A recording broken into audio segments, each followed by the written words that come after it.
که با بنده کرده ای، از عهد و قول خویش خبر می کنی مکن.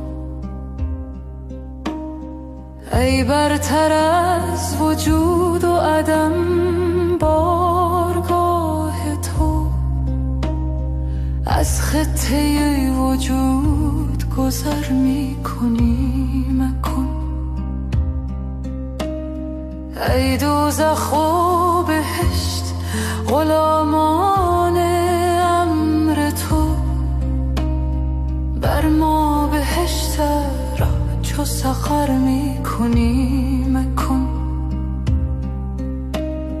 بر ما بهشت چو سخر می کنی مکن.